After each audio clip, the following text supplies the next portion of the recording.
Welcome students, today we will study about asbestosis. Now what is asbestosis? It is an occupational lung disease that occurs due to exposure to asbestos fibers. Now what are asbestos fibers? These are crystalline hydrated silicates, right? Which can be seen in various forms. Two important forms you need to remember is serpentine form, which is more common, seen in 90% of the cases. For example, this typical chrysolite form is there, right, seen in 90% of the cases.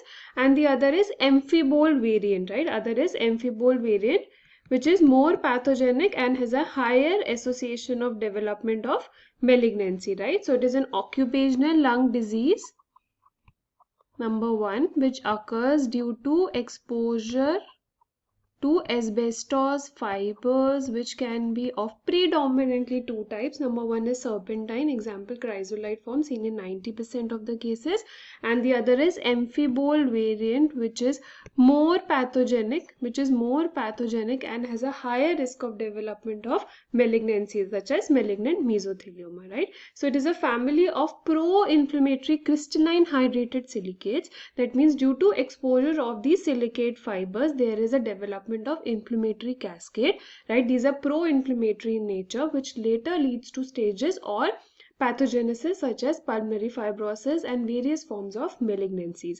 If I ask you which is the most common asbestos exposure malignancy, answer will be adenocarcinoma. But if I ask you which is most specific asbestos exposure malignancy, answer will be malignant mesothelioma, right? Now next they ask you which is the most common site of the lung affected by asbestosis. So in the name itself it is easy to remember, base. So it is the base of the lung which is most commonly involved in case of asbestosis. Number two is which is the most common lesion in asbestosis. It is the pleural plaque, which are large fibrocalcific plaques.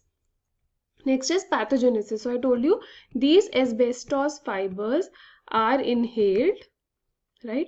Then they are ingested by the lung macrophages, right, which once activated will release various inflammatory mediators. For example, fibrogenic cytokines, right, and that will lead to development of fibrosis, interstitial fibrosis, and also there is a higher risk of development of malignancy. For example, malignant mesothelioma is seen in cases 10 to 20 years after exposure to asbestosis. Which form is more commonly associated with development of malignancy or more pathogenic? Answer will be amphibole variant. Which is more common variant? It is the serpentine. As the name suggests, serpentine in shape, is seen in more number of cases but is comparatively less pathogenic. Now what is the first clinical feature which develops in patients of asbestosis? It is dyspnea. It is dyspnea. On X-ray, chest X-ray, you will see linear irregular opacities at the base of the lung, and in later stages will lead to honeycomb appearance, right? Best investigation will be HRCT followed by CT and then X-ray, right? Which radiological imaging is best? HRCT, CT and then X-ray. Next, on gross examination of the lung, here you can see these are large fibrocalcific plaques attached to the pleural surface of the diaphragm. So these are large fibrocalcific plaques, starts as fibrosis and in later stages it may lead to development of calcification around. Next, what is the most common lesion? I showed you these large discrete pleural plaques on the surface of pleura, right, attached to the diaphragm. Which is the most common malignancy associated in asbestos exposure? Answer is adenocarcinoma. Now next is microscopic examination, which can be seen on lung biopsy. Also these ferruginous bodies can be seen on bronchoalveolar lavage, sputum cytology, right? So this is lung biopsy and here you see these are typical golden brown, yes, golden brown beaded appearance with the translucent center. The center is coated with iron proteinaceous material. These are called as ferruginous bodies because they contain iron. If I ask you what is the special stain which can be used in order to demonstrate these asbestos bodies, if these ferruginous bodies, answer will be pearl stain. So here you see pearls of Prussian blue. So as the name suggests, these will be coated as blue in appearance. So these are blue beaded, right, dumbbell shaped bodies called as ferruginous bodies. They are coated with iron proteinaceous material. Right, so with this student we cover the topic of asbestosis. What are the important questions they ask you?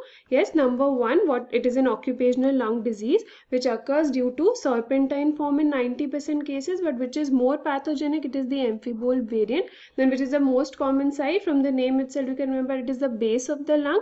What is the most common lesion? It is the pleural plaques, which are large discrete lesions seen on the surface of the pleura.